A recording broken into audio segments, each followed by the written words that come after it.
Hello student, स्वागत है आपका अतुल एकेडमी क्लासेज में। आज हम लोग एक नए टॉपिक के साथ हम लोग यहाँ पे उपस्थित हैं। चलिए, आज का जो हमारा टॉपिक है वो है पूर्ण आंतरिक परावर्तन, यानी पूर्ण आंतरिक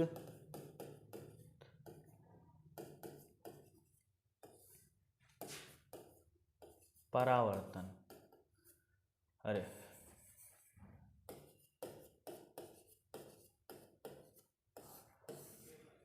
पूर्ण आंतरिक परावर्तन, ठीक है।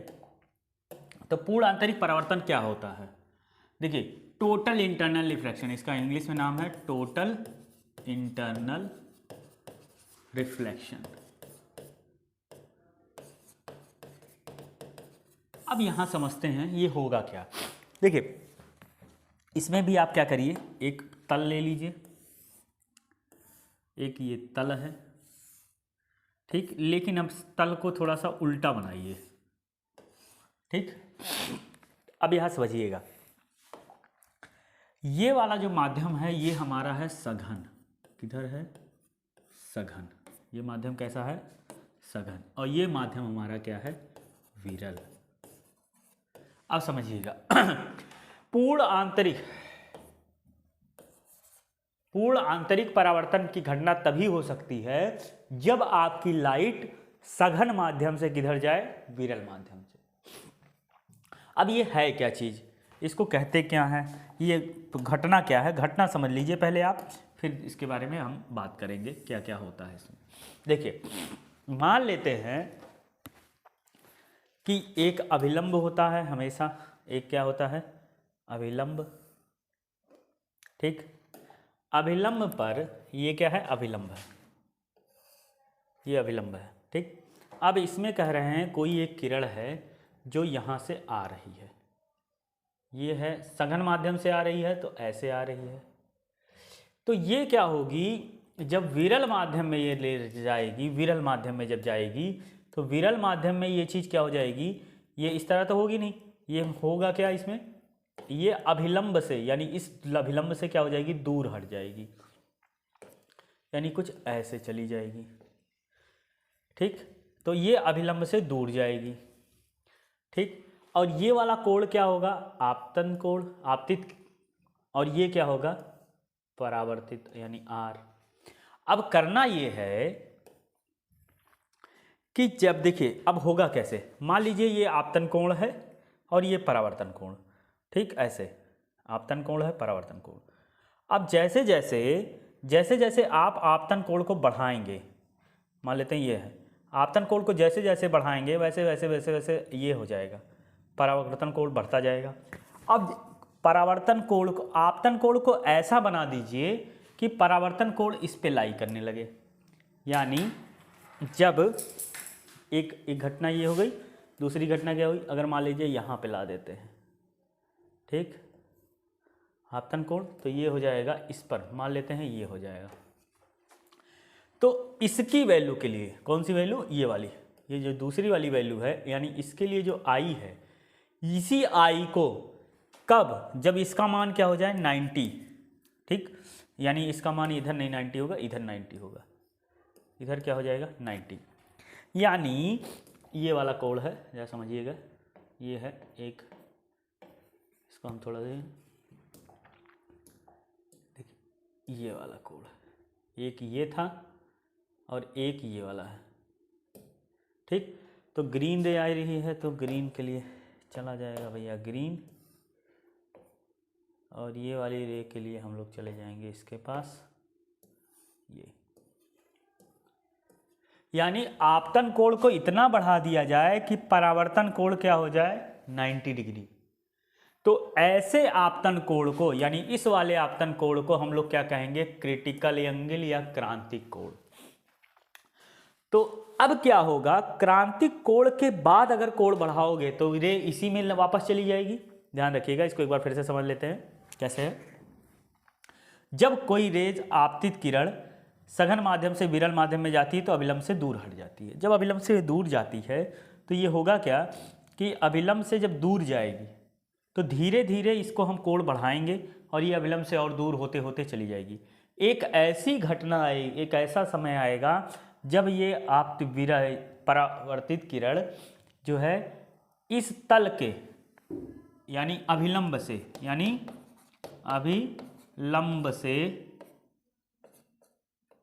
अभिलंब से कितना अंश बना ले, 90 अंश। तो आपतन कोण के उस कोण को जिस पर परावर्तित किरण क्या बन जाए, 90 अंश, उसे कहते हैं क्रांतिक कोण। तो यहां पे एक लिख लेते हैं, क्या होता है, क्रांतिक कोण। अब क्रांतिक कोण क्या होता है, पहले तो ये जान जब प्रकाश, ध्यान रखिएगा यहां एक चीज, क्या, सघन माध्यम से विरल माध्यम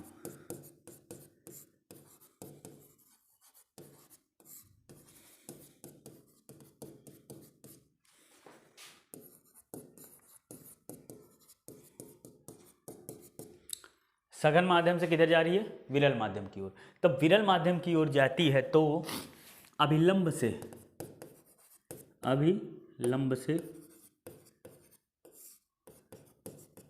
दूर हो जाती है।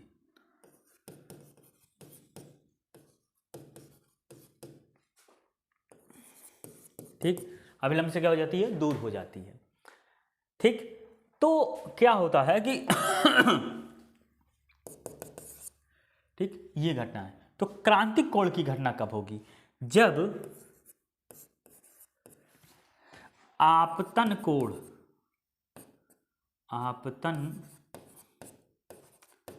कोण के उस मान, आपतन कोण का वह मान जिस पर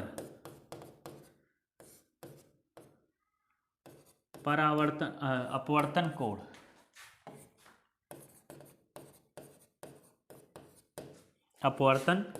कोण अभिलंब से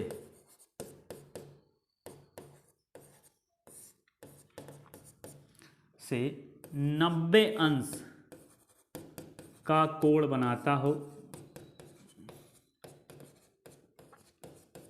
उसे क्रांतिक कोण कहते हैं।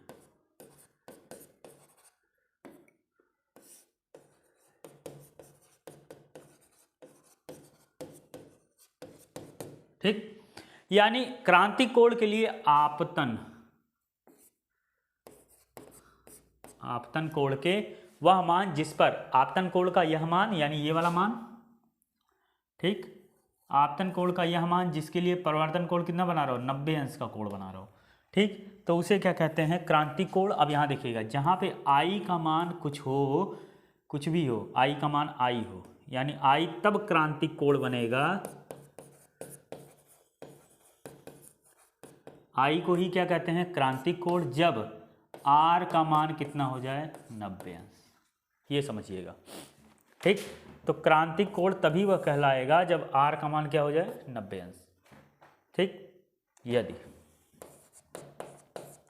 क्रांतिक कोण अगर क्या हो जाए, आई है, यदि क्रांतिक कोण क्या हो, आई, क्रांतिक कोण आई तब बनेगा जब आर क्या हो जाए, 90 अंश, यानी इसको क्रांतिक कोण कहेंगे, इसको कहेंगे आई। और इसे निरूपित कैसे किया जाता है, इसे IC से निरूपित किया जाता है, जिसे इंग्लिश में कहते हैं क्रिटिकल एंगल। इसको क्या कहते हैं, क्रिटिकल एंगल। ठीक है, इसको क्या कहेंगे, क्रिटिकल एंगल।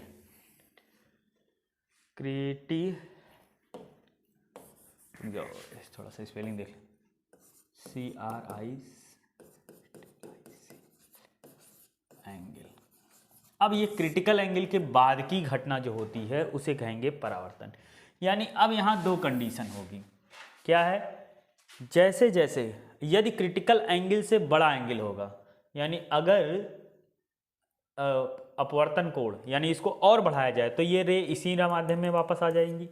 अगर क्रिटिकल एंगल को और भी क्या किया जाए, बढ़ाया जाए, यानी यानी क्रांतिक कोण से अगर बड़ा हो गया कौन, एंगल ऑफ इंसिडेंट, यानी आपतन कोण क्रांतिक कोण से बड़ा हो जाएगा तो इस समय घटना क्या हो जाएगी, घटना किसकी हो जाएगी, अपवर्तन की, यानी परावर्तन की घटना होती है।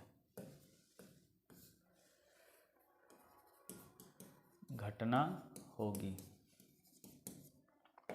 इसमें कौन सी घटना होगी, परावर्तन की घटना। ये पहला पॉइंट है, ठीक। और दूसरा पॉइंट क्या होगा, दूसरा पॉइंट ये है, अगर आपने क्रिटिकल एंगल से कम किया, यानी क्रिटिकल एंगल बड़ा होगा किससे, आपतन कोण से, यानी इंसिडेंट एंगल से क्रिटिकल एंगल बड़ा होगा, तो ये क्या हो जाएगा, अपवर्तन की घटना होगी। तब कौन सी घटना होगी, अपवर्तन की। ये काम होता है। बात समझ आ गई, इसे जरा ध्यान से पढ़िएगा। क्रिटिकल एंगल अगर बड़ा है, क्रिटिकल एंगल बड़ा, तो देखो अगर ये क्रिटिकल एंगल बड़ा होगा तो माध्यम आपसे इसी माध्यम में वापस आ जाएगी, यानी 90 से इसका कोण क्या बनने लगेगा, अधिक, और जब 90 से आ जाएगा तो उसी माध्यम में वापस हो जाएगी। ठीक है, इसको एक बार और देखना चाहते हैं तो यहाँ देख लीजिए। देखिए क्या होगा कि ये तल है, ठीक। अब इसमें तल में जो है क्या हो रहा है कि ये लंब है, अभिलंब। अब इसमें देखो एक घटना हुई, मान लेते हैं ये वाली घटना, ये वाली घटना, इसको कह रहे हैं ये वाली घटना हुई, ठीक। इस पर कोई एंगल है, ये आई है, तो इस पर जो है ये वाला जो है क्या जा रहा है, ऐसे जा रहा है, यानी इसका कुछ बन रहा है। लेकिन मान लेते हैं अगर ये वाला एंगल आया, इसने एंगल बढ़ा दिया, तो ये एंगल मान लो इसी में हो गया, तो इसी को क्या कहेंगे, आईसी, यानी ये वाला जो कोण होगा आईसी, ये बन जाएगा क्रांतिक कोण, ठीक। और अगर क्रांतिक कोण से हमने और बढ़ा दिया, क्रांतिक कोण से हमने क्या कर दिया, और बढ़ा दिया ये, तो ये इसी माध्यम में क्या हो जाएगा, वापस आ जाए, ये वाला। तो ये वाला एंगल आप देख रहे हैं, ये वाला, ठीक। जरा समझिएगा, इस वाले में आईसी से ये छोटा है, आईसी से आई क्या है, छोटा है, ठीक है, यानी ये बड़ा है आईसी। तो इस समय क्या हो रहा है, ये वाली घटना हो रही है, यानी ये वाली कौन सी घटना हो रही है, अपवर्तन की, ठीक। इसके लिए, किसके लिए अपवर्तन की घटना हो रही है, इसके लिए, ठीक। लेकिन इसके लिए बात करें, अगर आईसी छोटा हो जा रहा है किससे, आई से, ये वाला, ये पूरा आई है, ठीक। तो इसके लिए कौन सी घटना हो रही है, इसके लिए देखिए ये वाली घटना हो रही है, जिसे कह रहे हैं आप परावर्तन, ठीक। तो यानी अगर आपका आईसी यानी क्रिटिकल एंगल छोटा हो गया, अगर किससे छोटा हो गया, आई से, तो यहाँ पर क्या बनेगा, अगर क्रिटिकल एंगल छोटा हो गया, यानी ये एंगल छोटा है, ये वाला एंगल बड़ा है, तो यहाँ पे कौन सी घटना होगी, परावर्तन की। और अगर आईसी आपका बड़ा है आई से, आपतन कोण से, आपतन कोण, आपतन कोण, ठीक। अगर आपतन कोण से आईसी बड़ा है तो इसके केस में कौन सी घटना होगी, यानी ये घटना होगी परावर्तन की, ये इसे ही क्या कहते हैं, अरे सॉरी, अपवर्तन की घटना होगी भैया। इसी घटना को हम लोग क्या कहते हैं, टोटल इंटरनल रिफ्लेक्शन, यानी पूर्ण आंतरिक परावर्तन। तो परावर्तन कब हो जाएगा, जब क्रिटिकल एंगल से बड़ा होगा, और अपवर्तन कब हो जाएगा, जब क्रिटिकल एंगल से छोटा होगा। तो ये कहानी है आपकी परावर्तन और अपवर्तन की। यानी पूर्ण आंतरिक परावर्तन वो घटना होती है जिसमें, और एंगल सी बराबर क्या होता है, एंगल सी में देखिए ये वाला एंगल है तो इसका 90 बन रहा है, ठीक। यानी angle C, incident angle critical angle तब बन जाता है जब इसका रिफ्रैक्टिव एंगल क्या हो जाए, 90 हो जाए। तो ये है कहानी पूरी किसकी है, पूर्ण आंतरिक परावर्तन की। यानी किसकी कहानी है ये, पूर्ण आंतरिक परावर्तन की। तो पूर्ण आंतरिक परावर्तन में घटना क्या है, क्रांतिक कोण एक है। क्रांतिक कोण क्या होता है, क्रांतिक कोण जब, पहली चीज पॉइंट, कब जाएंगे, ये वाला माध्यम कैसा होगा, ये वाला माध्यम होगा सघन, और ये कैसा माध्यम होगा, ये माध्यम होगा विरल। यानी जब प्रकाश की किरण सघन माध्यम से विरल माध्यम में जाती है तो अभिलंब से दूर जाती है, और जब किसी आपतन कोण पर यदि परावर्तन कोण अभिलंब से 90 अंश का कोण बनाता है तो उसे क्या कहते हैं? क्रांतिक कोण। यानी किसी आपतन कोण पर परावर्तन कोण कितना बना रहा हो? 90 अंश, तो इसे क्या कहेंगे? आपतन कोण। तो ये कहानी थी पूरी आपकी, ठीक है, जिसे आप कह रहे थे पूर्ण आंतरिक परावर्तन। पूर्ण आंतरिक परावर्तन की ये घटना है, ठीक है। पूर्ण आंतरिक परावर्तन के लिए क्या होना चाहिए? प्रकाश हमेशा कहाँ से जाना चाहिए? सघन से विरल में। ये चीज़ जो है ज़्यादा इम्पॉर्टेंट है, ठीक है। तो ये कहानी है आज की, ठीक है। मिलते हैं अपने नए वीडियो में एक नए टॉपिक के साथ। तब तक के लिए धन्यवाद।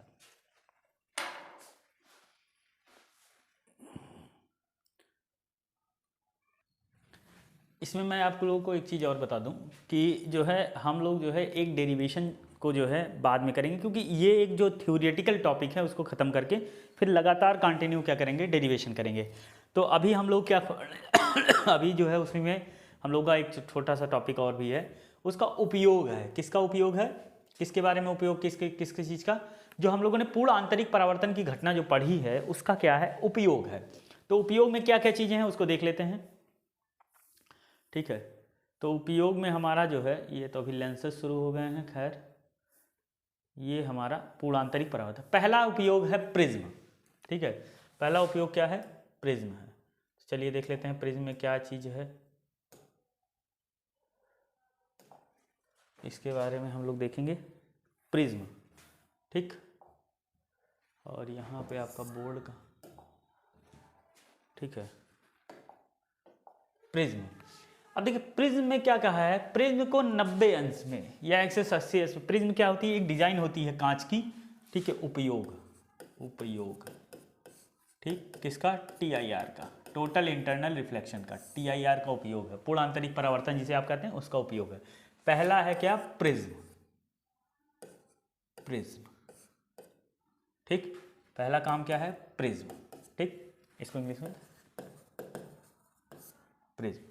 अब प्रिज्म को दो एंगल से मोड़ा जाता है। किस किस एंगल से? जरा समझिएगा। इसमें दो चीज समझिएगा।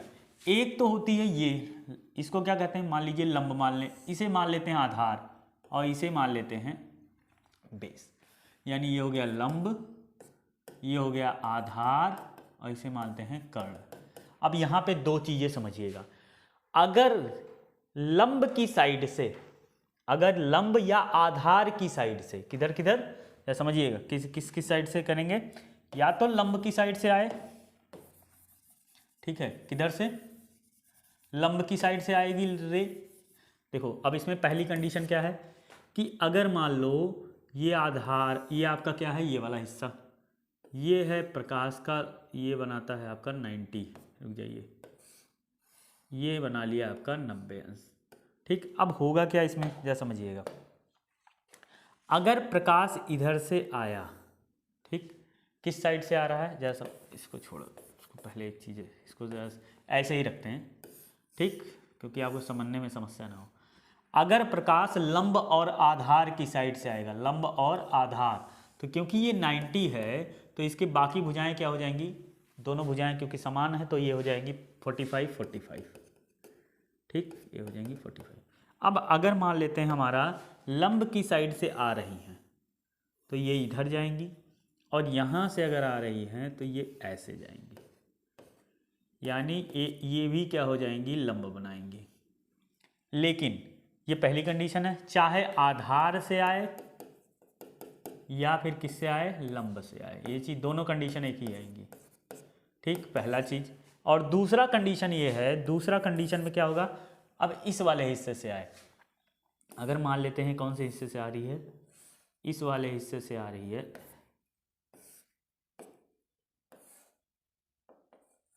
ठीक।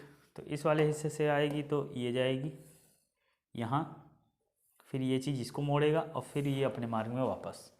यानी यही चीज़ अगर हम दूसरी रेस के साथ करें, ऐसे, फिर ऐसे और फिर इस तरीके से, यानी अगर वो आधा ये कर्ण वाले हिस्से में, यानी कर्ण के हिस्से में लगेंगी, कर्ण में तो 180 अंश मोड़ेगा वो। कर्ण वाला हिस्सा कितना अंश मोड़ देगा? 180, यानी ये फिर दो टक्कर के बाद ये यहाँ आ जाएंगे, ठीक।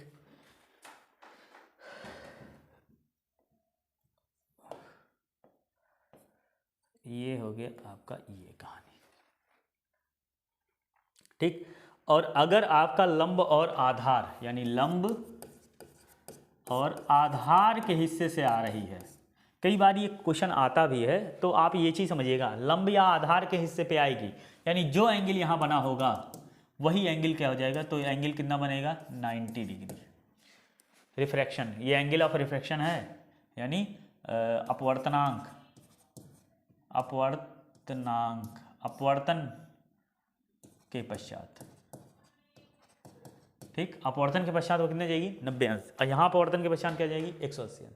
ये चीज़ें ध्यान रखिए, बात समझ आ रही। अच्छा, दूसरा है प्रकाशिक तंतु। ये जो दूसरा पॉइंट है वो क्या है, प्रकाशिक तंतु। प्रकाशिक तंतु क्या होता है, प्रकाशिक तंतु आपने देखा होगा, ऑप्टिकल फाइबर। अच्छा, एक चीज़ और है, ये स्लैब की बात की गई है यहाँ पे, एक चीज़ और है, स्लैब, ठीक है। मान लीजिए कांच का कोई टुकड़ा है जिसे आप कह रहे हैं स्लैब, अगर मान लो ये तो प्रिज्म का था, तिकोने वाले प्रिज्म का, लेकिन अगर एक स्लैब के रूप में अगर मिलता है ये, तो वो इसका काम कैसे होगा, तो ज़रा समझिएगा। अगर ये यहाँ से आया, ये इधर कोई कोण बनाता है ऐसे, तो मान लेते हैं इसका परपेंडिकुलर कौन होगा, इसका अभिलंब ये होगा, ठीक है। तो अभिलंब कौन होगा, अभिलंब मान लेते हैं ये है, अभिलंब मान लेते हैं ये है अभिलंब, ठीक। अब देखिएगा, क्योंकि सघन माध्यम से विरल माध्यम की ओर जा रही है लाइट, इसमें देख लीजिए ऐसे, ठीक है। इसको ऐसे कर लेते हैं, ऐसे ही ले आते हैं परपेंडिकुलर, इस पर लंबवत ला रहे हैं, किस पे ला रहे हैं, इस पे कुछ कोण बनाते हुए ला रहे हैं, ये ऐसे, कहाँ गया अभी, ये कोण बनाते हुए ऐसे ला रहे हैं, तो ये क्या होगा, अभिलंब से दूर भागी, अभिलंब की ओर जाएगी, तो अभिलंब की ओर जाएगी तो ये कुछ ऐसे जाएगी यहाँ, ठीक। और ये, अरे यार ये बन सही से, रुक जाइए एक सेकंड, बना रहे हैं इसको, जो बनाते हैं इसको ज़रा एक सेकंड। तो मान लीजिए एक ग्लास स्लैब है, तो उसमें अगर इंटर कर रही है लाइट तो कैसे होगा, तो लाइट जो इंटर कर रही है वो कुछ ऐसे इंटर कर रही होगी, ठीक। अब होगा क्या इसमें, ये वाला हिस्सा क्योंकि ऊपर है तो ये पहले ही गिर जाएगा, और ये चला जाएगा कुछ ऐसे और ऐसे, ठीक, ऐसे और ऐसे, ठीक। और ये वाला हिस्सा क्या होगा, ये वाला हिस्सा ऐसे जाएगा, ठीक, ये कुछ ऐसे जाएगा, और ये जाएगा ऐसे। अब यहाँ समझिएगा, ये वाला हिस्सा ऐसे कर लेते हैं हम लोग, ये है ए और ये है बी। तो इसके केस में क्या होगा, क्योंकि ये वाली रे ये वाली आ रही है, ए यहाँ आई, फिर यहाँ गई और यहाँ गई, तो ये इधर आ जाएगा और ये इधर चला जाएगा, पहली चीज़, ठीक है। यहाँ समझिएगा, ये कुछ ऐसा बन जाएगा, ए यहाँ ऊपर है तो यहाँ ये बन जाएगा नीचे, और यहाँ हो जाएगा बी। ये बी के लिए आ रहा है, देखिए बी के लिए आ रहा है, ये कहानी आ रही है, ठीक है। ये आपका जो है ग्लास स्लैब बना हुआ है, समझिएगा इसका, ठीक है। ये ग्लास स्लैब के लिए आ जाएंगी, यानी ग्लास स्लैब में क्या होगा, ये जो, हाँ, ये जो आपका इमेज बनेगा वो इन्वर्स बनेगा, ठीक। अब दूसरा क्या है आपका, दूसरा पॉइंट है आपका प्रकाशिक तंतु। प्रकाशिक तंत्र जो है, ये जो है एक ऑप्टिकल फाइबर होता है, ऑप्टिकल फाइबर आप देखे होंगे आजकल ब्रॉडबैंड का जब ज़माना है, जो 4G और जो आपको नेट प्रोवाइड करते हैं, तो इसमें क्या होता है कि एक सरफेस से रेज भेजी जाती है और दूसरे सरफेस तक ये क्या हो जाती है, बिना किसी लॉस के, यानी बिना ऊर्जा के लॉस के ही क्या हो जाता है, वो ये मुड़ जाता है, ठीक है। अपने दूर दूर तक ये क्या किए जाते हैं, भेजे जाते हैं, ठीक है। और तीसरा एक पॉइंट और भी होता था, मिराज फॉर्मेशन, ठीक है, ठीक है। ये तो ऑप्टिकल फाइबर का, ये तो है आपका परावर्तन का है पूरा, गुणांतरिक परावर्तन किसे कहते हैं, वो ये चीज़ें बताई गई। पार्श्व विस्थापन क्या होता है, हाँ एक छोटा सा टॉपिक है पार्श्व विस्थापन, उसको भी देख लेते हैं। पार्श्व विस्थापन है, पार्श्व विस्थापन, तो देखिए इसमें क्या करना होता है, दो सरफेस है, मान लेते हैं ये सरफेस है, यहाँ से लाइट, ये मान लेते हैं अभिलंब है इसका, ठीक। यहाँ से एक लाइट आ रही है जो पहले अभिलंब की ओर झुकेगी और फिर यहाँ पे क्या हो जाएगी, अभिलंब से बाहर निकलेगी। ठीक, और यहाँ पर क्या होगा, एक अभिलंब और एक जो है यहाँ पे भी नॉर्मल डाल लीजिए। तो एक ये वाली जो रे आ रही है, इसका अगर पूरा ऐसे ही फैलाया जाए ऐसे, तो ये वाला जो हिस्सा है इसे कहा जाता है डी, और इसे ही कहा जाता है पार्श्व विस्थापन। पार्श्व विस्थापन यानी पहले N1, ये पॉइंट क्या है A1, और इसे कहेंगे A2, यानी A1 बिंदु पर आपतित किरण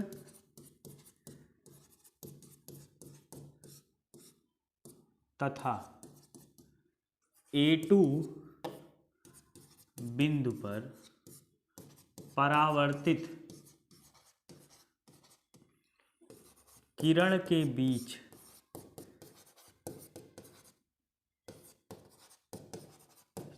का कुल विस्थापन